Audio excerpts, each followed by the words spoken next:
Allahumma salli wa sallim wa barik ala Muhammad wa ala ali Muhammad kama sallaita ala Ibrahim wa ala ali Ibrahim innaka Hamidum Majid. Amma ba'd.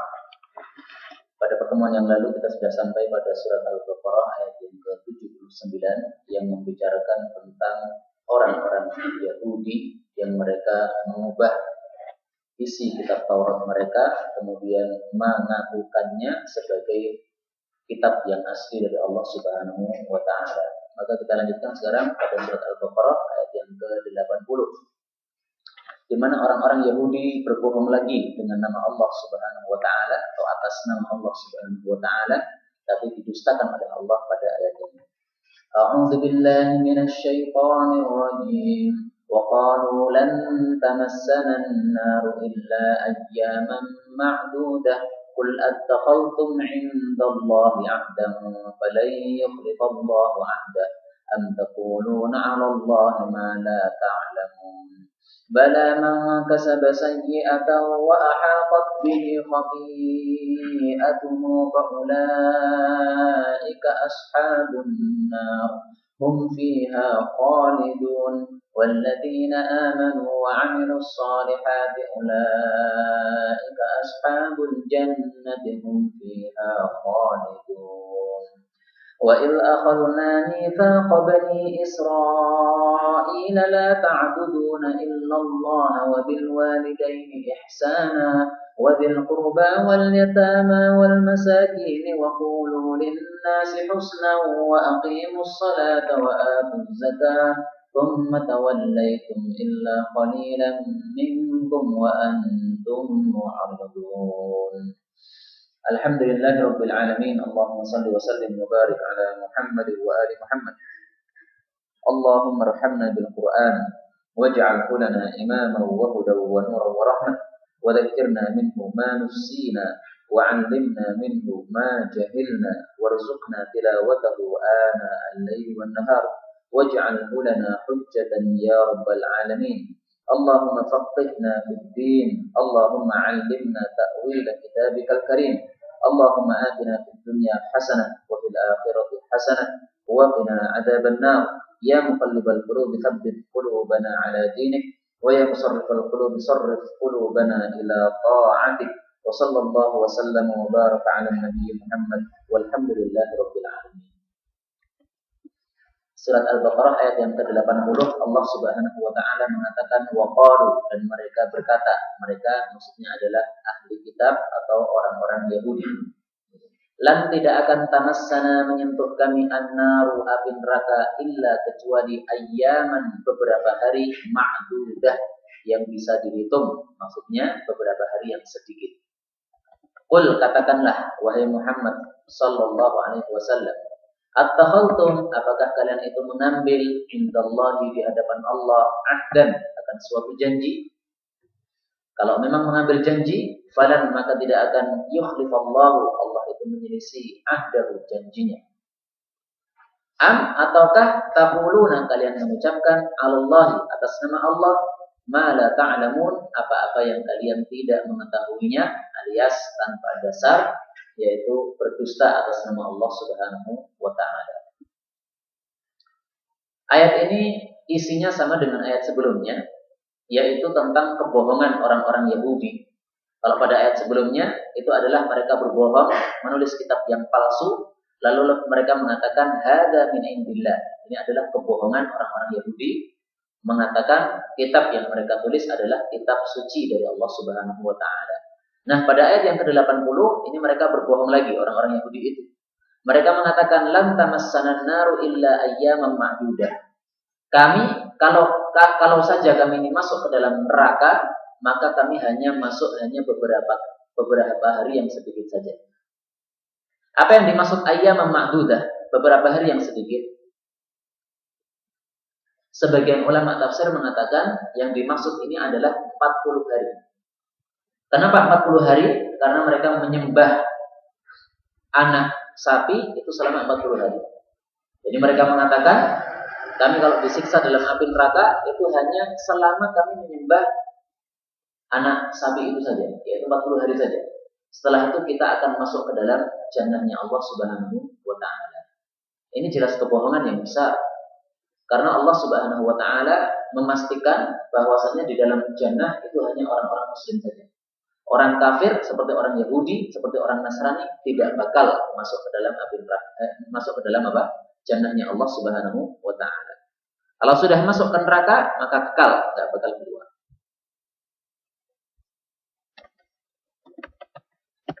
Dalam sebuah hadis yang sahih, Nabi Shallallahu Alaihi Wasallam mengatakan, Innal jannah, sesungguhnya jannah itu la yadkhuluha, tidak akan memasukinya illa nafsun muslimah, kecuali jiwa yang beragama Islam. Ini hadis diriwayatkan oleh At-Tirmidzi dan hadis ini derajatnya sahih. Maka hadis ini merupakan penolak terhadap ucapannya atau dakwaannya orang-orang Yahudi, orang-orang ahli kitab yang mengatakan mereka akan masuk ke dalam jannah setelah disiksa 40 hari di dalam neraka. Tidak mungkin. Karena orang Yahudi adalah bukan orang Muslim. Kalau ahli bid'ah masih bisa. Orang-orang Mu'tazilah, orang-orang Syiah, orang-orang Khawarij. Yang Khawarij ini oleh Nabi Shallallahu Alaihi Wasallam ditegaskan adalah anjing-anjing neraka. Meskipun orang Khawarij ini sudah ditegaskan oleh Nabi anjing neraka, tapi karena mereka itu masih beragama Islam, hanya mereka itu adalah ahli bid'ah, maka mereka masih berhak untuk masuk ke dalam jannah. Yang mengatakan seperti ini bukan saya, tapi adalah ulama-ulama Ahlus Sunnah wal Jamaah. Dan inilah perbedaan antara kita Ahlus Sunnah dengan orang-orang Khawarij. Kalau orang Khawarij mengatakan siapa yang mengamalkan dosa besar, termasuk dosa besar itu adalah bid'ah, maka dia kekal di dalam api neraka. Tapi kalau Ahlus Sunnah mengatakan tidak seperti itu. Selama orang itu masih Muslim, meskipun dia melakukan dosa besar, maka dia tetap berhak untuk masuk ke dalam jannah selama dia tidak melakukan perkara-perkara yang menyebabkan dia murtad. Tapi kalau melakukan perkara-perkara yang menyebabkan dia murtad, meskipun dia melakukan sholat, meskipun dia melakukan puasa, apapun amalan-amalannya, dia tidak akan masuk ke dalam jannah karena sudah murtad. Misalnya, ada orang mengatakan, Al-Quran sudah berubah. 30 juz ini sudah kurang, karena ini sudah murtad. Dia melakukan sholat apapun juga, haji berkali-kali tidak akan diterima oleh Allah Subhanahu wa Ta'ala. Karena sudah dianggap murtad di hadapan Allah Subhanahu wa Ta'ala. Baik, sekilas tentang Khawarij, karena saya tadi mengatakan bahwa Khawarij adalah anjing neraka.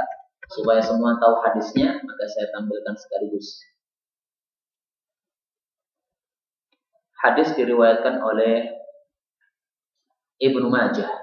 Nabi Shallallahu Alaihi Wasallam mengatakan al-Khawarij, orang-orang Khawarij adalah kilabun nar, anjing-anjing neraka, dan hadis ini derajatnya sahih. Dalam hadis yang lain Nabi Shallallahu Alaihi Wasallam mengatakan al-Khawarij, orang-orang Khawarij itu adalah syarrul khalqi, orang-orang yang makhluk yang paling jelek, wal khaliqah, dan makhluk yang paling jelek. Al-khalqi artinya makhluk, al-khaliqah artinya makhluk. Disebutkan dua kali, lafalnya berbeda, maknanya sama. Ini untuk menguatkan arti. Bahwasanya dari makhluk yang ada di dalam muka bumi ini, di atas muka bumi ini, segala jenisnya, itu yang paling jelek adalah orang-orang Khawarij. Sehingga ahli bid'ah yang bermacam-macam itu, yang paling busuk adalah orang-orang Khawarij. Khawarij lebih busuk daripada Syiah. Khawarij lebih busuk daripada Mu'tazilah. Khawarij lebih busuk daripada semua ahli-ahli bid'ah yang lainnya. Akan tapi meskipun demikian, ulama-ulama termasuk sahabat-sahabat Nabi Shallallahu Alaihi Wasallam tidak ada yang mengatakan Khawarij ini adalah murtad atau kafir. Mereka hanya mengatakan Khawarij itu orang-orang fasik, orang Muslim yang fasik. Maka akan dibakar oleh Allah di dalam api neraka dalam wujud anjing, sebagaimana zahir hadis yang kita baca tadi, al-Khawarij kilabun nar. Khawarij adalah anjing-anjing neraka, akan tapi nanti akan dikeluarkan oleh Allah Subhanahu wa Ta'ala karena mereka masih Muslim. Ali bin Abi Thalib pernah ditanya tentang Khawarij. Hum musyrikun? Apakah mereka orang-orang musyrik? Ali bin Abi Thalib mengatakan minasyirki farru. Mereka dari kesyirikan malah lari, tidak mau syirik kepada Allah. Ahum munafikun? Berarti mereka orang-orang munafik.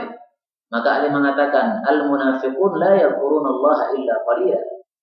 Munafik itu disebutkan dalam Al-Qur'an tidak berzikir kecuali sedikit kepada Allah Subhanahu wa Ta'ala. Tapi kalau orang-orang Khawarij, kata Nabi Shallallahu Alaihi Wasallam, ahli sholat, ahli puasa, ahli baca Quran. Tiga amalan ini disebutkan langsung oleh Nabi Shallallahu Alaihi Wasallam mensifati orang-orang Khawarij. Baca Qurannya dahsyat, salat malamnya dahsyat, puasanya dahsyat. Sehingga beliau mengatakan, kalau kalian wahai para sahabat membandingkan antara puasa kalian dengan puasanya orang Khawarij, puasa orang Khawarij lebih ngeri, ya, lebih dahsyat. Kalau kalian bandingkan salat kalian dengan salatnya orang Khawarij, salat kalian kalah wahai para sahabat. Ini disampaikan oleh Nabi kepada para sahabatnya. Jadi mereka bukan orang munafik, mereka bukan orang musyrik.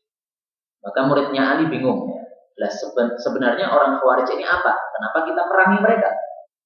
Maka Ali mengatakan, hum ikhwanuna. Mereka itu masih saudara-saudara kami. Yaitu apa? Sesama muslim. Innamal muslimuna, innamal mu'minuna ikhwah. Masih muslim. Akan tapi baghaw alaina. Mereka itu memberontak kepada kami. Kami yaitu Ali bin Abi Thalib adalah pemerintahan yang sah diberontak oleh orang-orang Khawarij. Orang Khawarij mengatakan Ali bin Abi Thalib kafir. Orang Khawarij mengatakan Ali bin Abi Thalib halal darahnya. Orang Khawarij mengatakan Ali bin Abi Thalib wajib diperangi.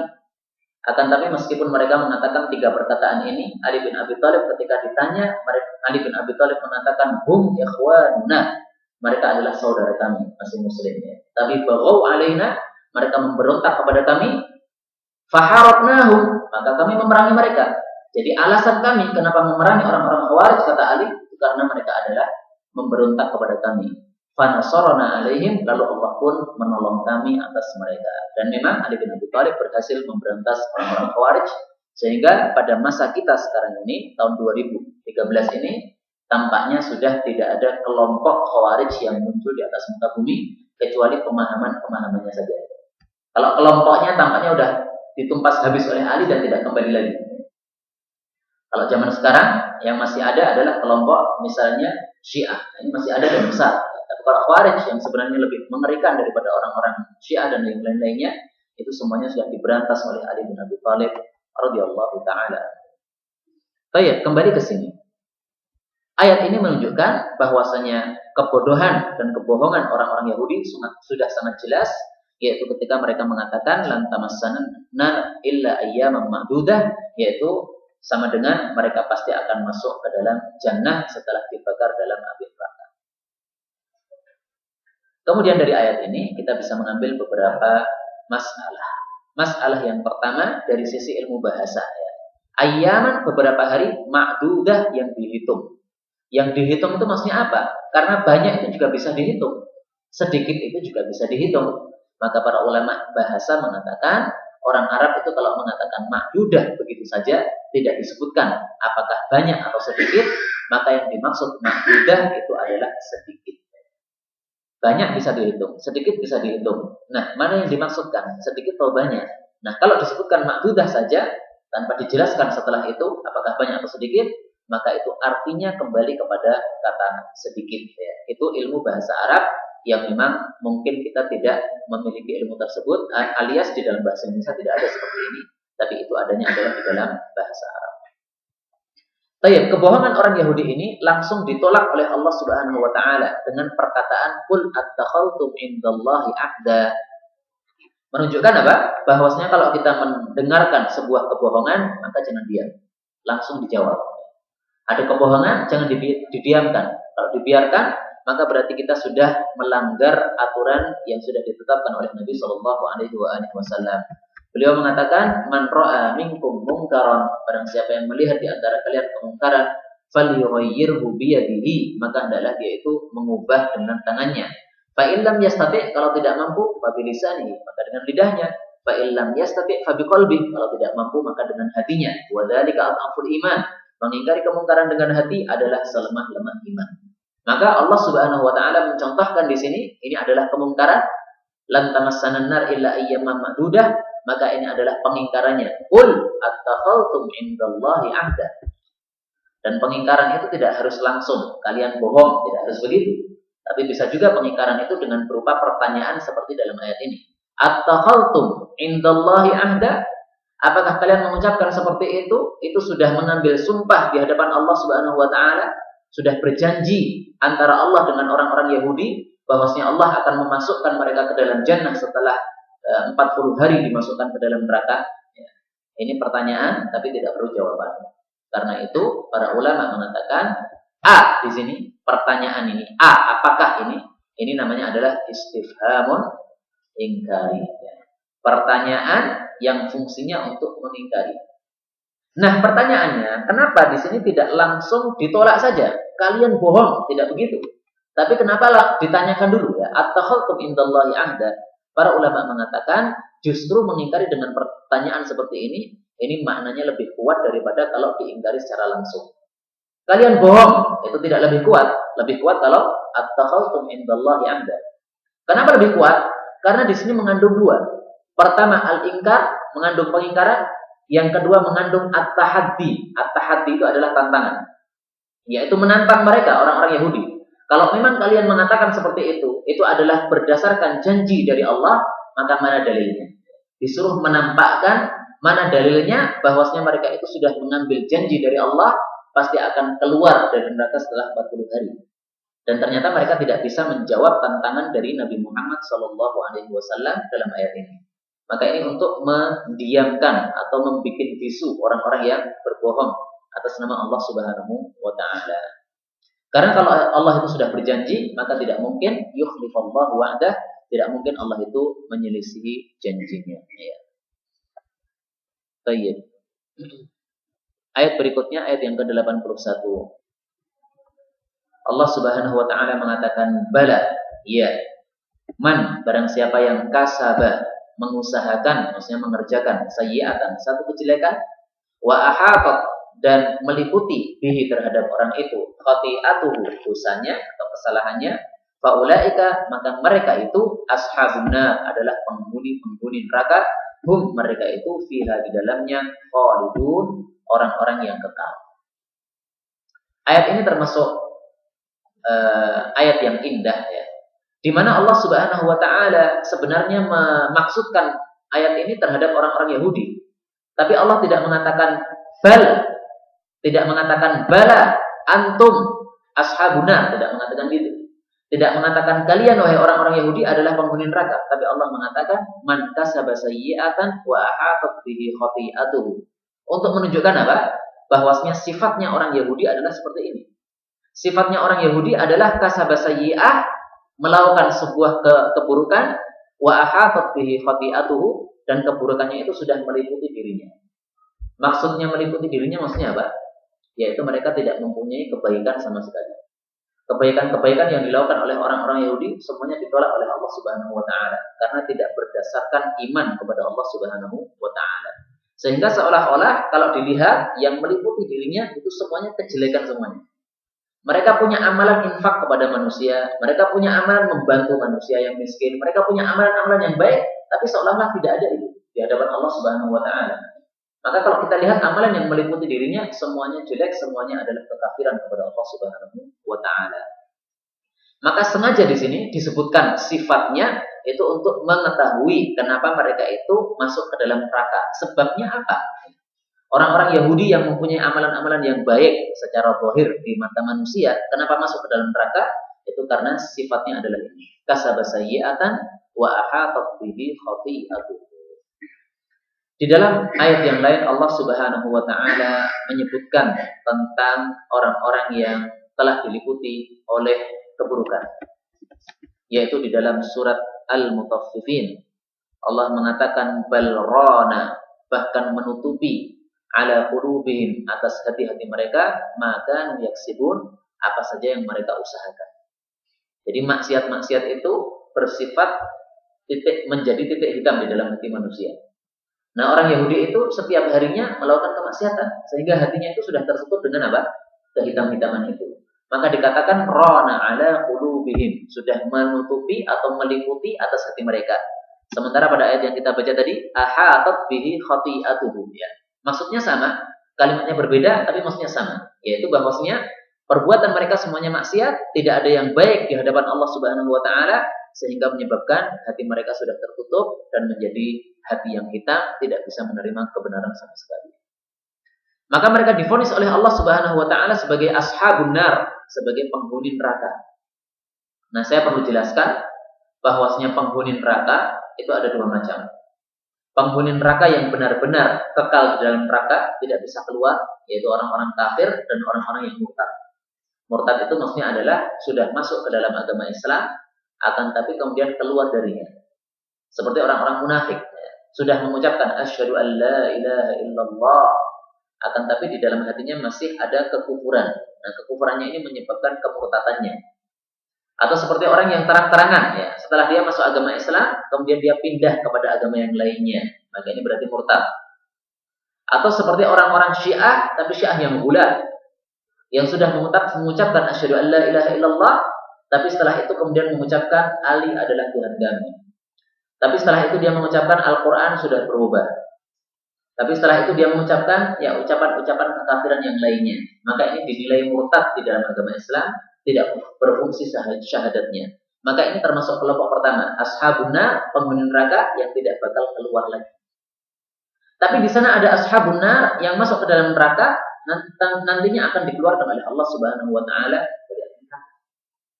Dalilnya disebutkan oleh Nabi sallallahu alaihi wasallam dan hadisnya diriwayatkan oleh Al-Imam Muslim dengan kata kunci hum ahluha. Beliau mengatakan ahlun naril ladzina hum ahluha. Penghuni neraka yang mereka itu benar-benar penghuninya. Maksudnya apa? Kekal, tidak bakal keluar lagi. Abadan, kekal selama-lama di dalam neraka. Fa innahum la yamutuna fiha wa la yahyaun. Nah, orang yang sifatnya seperti ini tidak akan mungkin mati, tidak akan mungkin hidup. Maksudnya dikatakan hidup tidak bisa, dikatakan mati juga memang tidak mati. Maka la yamutu fiha wa la yahya. Itu sifat untuk ahli neraka yang kekal. Ada juga nasun, manusia-manusia asabatuhumun nar, yang mereka itu dikenai oleh api neraka, jadi menjadi ahli neraka juga. Tapi itu gara-gara bidunubihim, dengan sebab dosa-dosa mereka. Maka mereka ini sifatnya berbeda. Amatathum imatatan. Allah itu mematikan mereka dengan sebenar-benar kematian. Jadi kalau yang pertama tidak mati, tidak hidup. Tapi kelompok yang kedua, orang-orang muslim yang berdosa, yang fasik, maka masuk ke dalam neraka, kemudian dimatikan oleh Allah di dalamnya. Hatta idza kanu fahman, kalau mereka sudah menjadi arang, jadi sudah menjadi hitam legam, tidak berwujud manusia lagi, udina bisyafa'ah, maka diizinkan untuk syafaat. Jadi ada orang-orang yang memberikan syafaat kepada mereka. Faji'a bihim dhabair, maka dikeluarkan mereka dari neraka beberapa kelompok. Ada kelompok pertama dikeluarkan, kelompok kedua dikeluarkan. Fabuthu ala anharil jannah, lalu mereka itu dimasukkan ke sungai-sungainya jannah, yang di dalam riwayat yang lain disebutkan sebagai nahrul hayat, sungai kehidupan.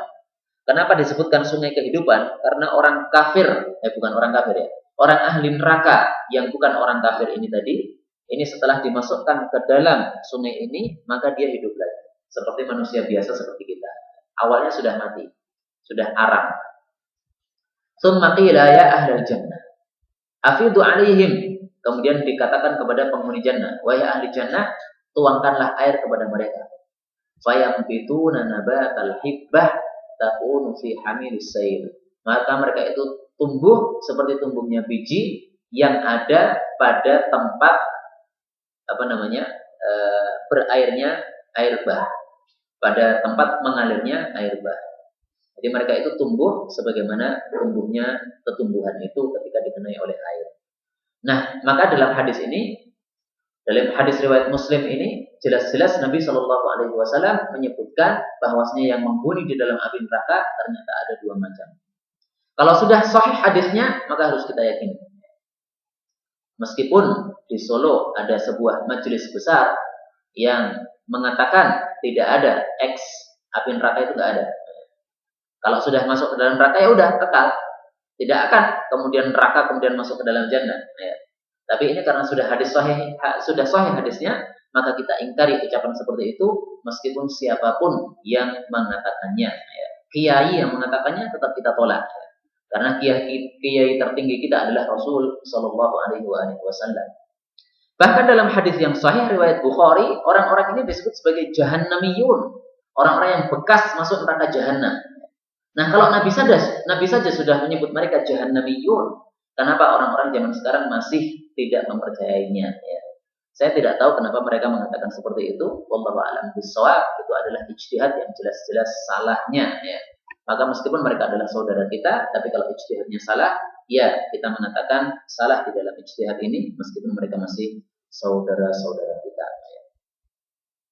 Taib ayat yang ke-82 Allah mengucapkan yang sebaliknya atau menyampaikan yang sebaliknya. Kalau ayat yang sebelumnya ini adalah ahli neraka yang tidak bakal masuk ke dalam jannah, maka pada ayat berikutnya Allah menyebutkan yang sebaliknya, yaitu walladzina amanu, orang-orang yang beriman, wa amilus shalihat, dan mereka itu mengamalkan amalan-amalan saleh, ulaika, mereka itu adalah ashabul jannah, penghuni-penghuni jannah, hum, mereka itu fiha, di dalam jannah, khalidun, mereka akan kekal. Ayat ini termasuk ayat-ayat al-mathani. Apa itu al-mathani? Ayat yang berulang-ulang. Yang dimaksud berulang itu adalah setelah disebutkan keburukan, disebutkan kebaikan. Setelah disebutkan neraka, disebutkan jannah. Setelah disebutkan amal yang jelek, maka disebutkan amal yang baik.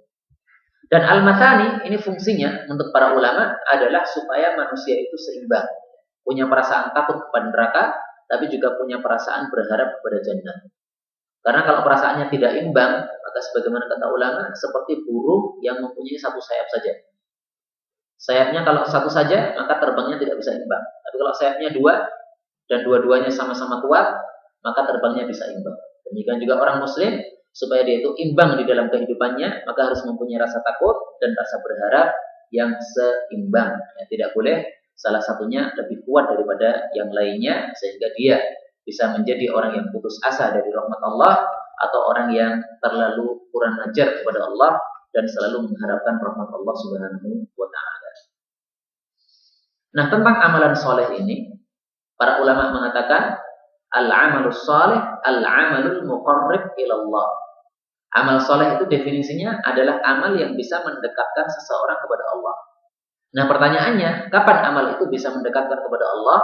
Mereka mengatakan, para ulama katakan syaratnya dua. Yang pertama ikhlas, yang kedua mutaba'ah. Pertama ikhlas di dalam niatnya, yang kedua mutaba'ah, yaitu mengikuti cara Nabi Shallallahu Alaihi Wasallam. Sehingga ahlus sunnati wal jamaah adalah orang-orang yang paling tengah-tengah, tidak melakukan ifrat, melampaui batas yang naik, juga tidak melakukan tafrid, melampaui batas yang turun. Karena mereka mengikuti manhajnya Nabi Muhammad SAW.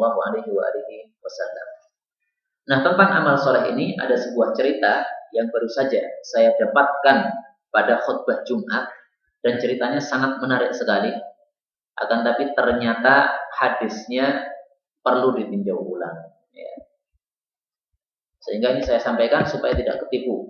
Barangkali nanti ada yang menyampaikan hadis ini juga di dalam mimbar Jumat. Karena kemarin yang menyampaikan kebetulan ya seorang ustadz di sebuah pesantren yang saya tidak perlu menyebutkan nama pesantrennya atau nama ustadznya karena nggak perlu hibah. Yang penting adalah kita ambil pelajarannya, bahwasanya ternyata kadang-kadang ada orang menyampaikan hadis, dia ustadz, akan tapi karena bukan di bidang hadis maka ada kesalahan di situ. Ya, seperti itu harus kita wajari karena memang orang yang menyampaikan hadis itu adalah orang yang memang sudah membidangi hadis itu sehingga bisa memilah-milah mana hadis yang sahih, mana hadis yang dhaif. Nah, di sini diceritakan kharaja min indi Khalil Jibril anifan. Diriwayatkan Nabi mengatakan, barusan Jibril kekasih saya keluar dari rumah saya. Lalu dia menceritakan, wahai Muhammad, demi zat yang membangkitkan engkau dengan kebenaran, sesungguhnya Allah itu mempunyai seorang hamba dari hamba-hambanya yang baik, yang dia itu sudah menyembah Allah Ta'ala selama 500 sana. Berapa tahun, Pak? 500 tahun. Jadi usianya usia yang panjang. Dan ini menunjukkan bahwasanya umat ini adalah umat di zaman yang lalu kuno. Karena umat Nabi Muhammad SAW gak ada yang usianya 500 tahun, gak ada. Tapi umat-umat terdahulu ada yang usianya 500 tahun. Menyembah Allah itu di atas puncak sebuah gunung yang ada di laut, yang lebarnya dan panjangnya adalah 30 dhira', dan jadi panjangnya atau tingginya itu 30 dhira' dan lebarnya itu juga 30 dhira'. Sementara lautan itu mengelilinginya 4,000 farsah, jadi sangat luas sekali, 4.000 farsah. Artinya apa? Menunjukkan bahwasanya orang ini ibadahnya sangat ikhlas. Karena dia berada di tengah-tengah lautan, tidak ada yang mengetahuinya di atas apa? Di atas puncak gunung. Wa akhrajallahu ta'ala lahu 'ainan 'adbah. Allah Subhanahu wa taala mengeluarkan kepadanya suatu mata air yang segar. Jadi karena dia beribadah kepada Allah, maka diberikan nikmat oleh Allah Subhanahu wa taala meskipun di atas gunung, akan tapi tetap bisa memakan makanan yang halal dari Allah Subhanahu wa taala. Ada juga pohon delima yang disiapkan oleh Allah yang setiap malamnya mengeluarkan sebuah delima. Lalu dia memakannya untuk satu hari itu. Besoknya lagi dia akan turun untuk berwudu, kemudian dia akan mengambil buah itu untuk satu hari lagi, dan itu cukup untuk bisa menegakkan ibadah sholat. Jadi satu delima tapi sudah barokah sehingga sudah mencukupi untuk ibadah sehari, dan dia ibadahnya adalah setiap harinya selalu sholat terus tanpa berhenti. Maka pada saat dia hampir mati, dia berdoa kepada Allah Subhanahu wa taala, "Ya Allah, matikanlah saya dalam keadaan sujud. Dan saya minta supaya bumi itu tidak bisa merusakkan badan saya." Kalau orang yang mati itu kan biasanya kemudian rusak ya, menjadi tulang-tulang. Maka dia minta kepada Allah Subhanahu wa taala supaya tidak dirusak oleh bumi. Fafa'ala, maka dia pun berbuat hal itu.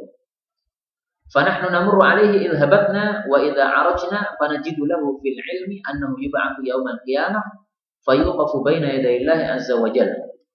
Kata Jibril, ketika kami turun mengetahui orang itu, kemudian kami mengetahui bahwasanya Allah sudah menetapkan nanti di hari kiamat dia akan berdirikan di hadapan Allah Subhanahu wa taala. Maka Allah kemudian akan mengatakan kepada orang ini, "Masukkanlah hamba saya ini ke dalam jannah gara-gara rahmat saya." Maka hamba ini pengen yang lain. "Ya Allah, masukkanlah saya ke dalam jannah-Mu berdasarkan amalku. Karena saya sudah ibadah 500 tahun secara ikhlas." Maka Allah mengatakan, "Masukkan hamba saya ini ke dalam jannah dengan rahmat saya." Orang tadi masih ngeyel ya. "Ya Allah, dengan amalan saya, jangan dengan rahmat antum. Jangan dengan rahmat engkau." Maka Allah Subhanahu wa taala mengatakan yang ketiga kalinya, "Masukkan hamba saya ini ke dalam jannah dengan rahmatku." Hamba itu masih ngeyel, "Dengan amalku ya Allah." Maka Allah kemudian mengatakan kepada para malaikat, "Qayisu, silahkan diukur hamba saya ini antara nikmat-nikmat saya kepadanya dengan amalan dia. Mana yang lebih banyak?" Ternyata nikmat satu mata saja, ya, nikmat mata itu sudah membandingi ibadah 500 tahunnya. Sehingga nikmat tubuh yang lain-lainnya, nikmat tangan, nikmat telinga, nikmat mulut, dia belum bersyukur kepada Allah. Karena belum bersyukur kepada Allah, akhirnya Allah memvonis apa? Adkhilu 'abdiyan nar. Ya sudah, berarti hamba saya ini masukkan ke dalam neraka saja. Karena ibadah 500 tahunnya itu hanya untuk membayar apa? Satu mata. Yang lain-lainnya belum disyukuri. Fayujarru ilan nar, maka dia akhirnya diseret ke dalam neraka. Ya, gara-gara kurang ajar kepada Allah. Sudah dikatakan masuk ke dalam jannah karena rahmat, enggak terima. Maka fayunadi, dia berteriak-teriak, "Rabbi bi rahmatika adkhilnil jannah." Ya Allah, kalau begitu dengan rahmat-Mu masukkanlah saya ke dalam jannah. Maka Allah Subhanahu wa taala Maha Adil. Allah mengatakan, "Rudduhu," kembalikan dia ke dalam jannah. Atau kembalikan dia ke sini, ya, jangan masukkan ke dalam neraka. Lalu Allah Subhanahu wa taala mengatakan kepada orang itu, "Wahai hambaku, siapakah yang menciptakan engkau padahal sebelumnya engkau tidak menjadi apa-apa? Engkau adalah mani yang hina." Maka dia mengatakan, "Engkau yang menciptakan saya ya Allah." Allah bertanya lagi, "Hal itu dari kamu atau karena rahmat saya?" Dia mengatakan, "Karena rahmat-Mu." Maka Allah Subhanahu wa taala mengatakan, bertanya lagi, "Siapa yang menyebabkan kamu kuat untuk ibadah selama 500 tahun?" "Engkau juga ya Allah." "Siapakah yang menurunkan kepada engkau di gunung itu al-lujjah wasatal lujjah? Man anzalaka fi jabalin wasatal lujjah." Maksudnya, siapakah yang meletakkan kamu di tengah-tengah gunung itu? Dan siapakah yang sudah mengeluarkan air yang segar untuk kamu? Dan siapakah yang setiap malam mengeluarkan satu buah delima untuk kamu? Wa innama takhruju marratan fis sana. Ini saya enggak paham ini. Kemudian engkau sudah meminta kepada saya supaya saya mematikan kamu dalam keadaan sujud. Dan bukankah itu sudah saya kabulkan? Maka dia mengakui, ya semuanya itu yang melakukan adalah Engkau ya Allah. Maka Allah kemudian mengatakan, fadzalika bi rahmati. Maka itu semuanya saya lakukan gara-gara rahmat saya. Wa bi rahmati udkhilukal jannah. Dan dengan rahmat saya juga saya akan memasukkan ke dalam jannah. Maka akhirnya Allah mengatakan kepada para malaikat, masukkanlah hamba saya ini ke dalam jannah. Fa ni'mal 'abdu kunta ya 'abdi. Engkau adalah orang yang paling baik wahai hambaku. Lalu Allah kemudian memasukkannya ke dalam jannah. Nah, hadis ini dikatakan oleh perawinya yaitu Al-Imam Al-Hakim, haditsun sahihul isnad. Hadis yang sanadnya sahih. Dan kita harus tahu bahwasanya Hakim ini termasuk ulama yang sangat mempermudah di dalam mensahihkan hadis. Sehingga ulama-ulama ahli hadis yang lain, kalau yang mensahihkan Imam Hakim saja, mereka nggak terima. Diteliti dulu sanadnya. Atau dilihat dulu apakah ada ulama-ulama yang lain yang mensahihkannya. Kalau tidak ada, jangan diterima. Maka setelah dia mengatakan sahihul isnad, kemudian ulama yang datang setelahnya, namanya Imam Zahabi mengatakan, la wallah, tidak, demi Allah, enggak sahih sanadnya. Sulaiman ibnu Haram ghairu mu'tamad. Ada rawi namanya Sulaiman bin Haram yang tidak bisa dipegangi hadisnya. Ya. Nah, hadis ini sekedar saya kaitkan dengan ayat tadi, yaitu tentang amal-amal soleh kita. Amal-amal soleh kita itu ternyata kalau dibandingkan dengan nikmatnya Allah Subhanahu wa Ta'ala, tidak ada apa-apanya. Ya. Berdasarkan hadis yang dhaif tadi. Tapi berdasarkan hadis-hadis yang lain yang sahih, memang menunjukkan bahwasanya amal soleh kita tidak akan ada bandingannya dengan jannahnya Allah Subhanahu wa Ta'ala. Sehingga kita masuk jannah itu karena rahmat Allah, bukan karena amalan kita. Baik, ayat yang berikutnya, ayat yang ke-83. Dan ini adalah ayat yang terakhir kita baca pada majelis malam hari ini. Wa dan ingatlah akhalna ketika kami mengambil mitsaq Bani Israil, perjanjian yang kuat dengan Bani Israil. Jadi maksud mitsaq adalah perjanjian yang disertai dengan sumpah. Kalau perjanjian biasa namanya wa'dun, tapi kalau sudah ada sumpahnya namanya mitsaqun karena sudah dikuatkan. Janjinya apa? La ta'buduna illallah. Kalian tidak boleh menyembah selain Allah. Wa bil walidaini ihsana. Kepada kedua orang tua harus berbuat baik. Wadil qurba kepada para kerabat. Wal yatama kepada orang anak-anak yatim. Wal masakin kepada orang-orang miskin. Wa qulu lin-nasi husna. Dan ucapkanlah yang baik kepada para manusia.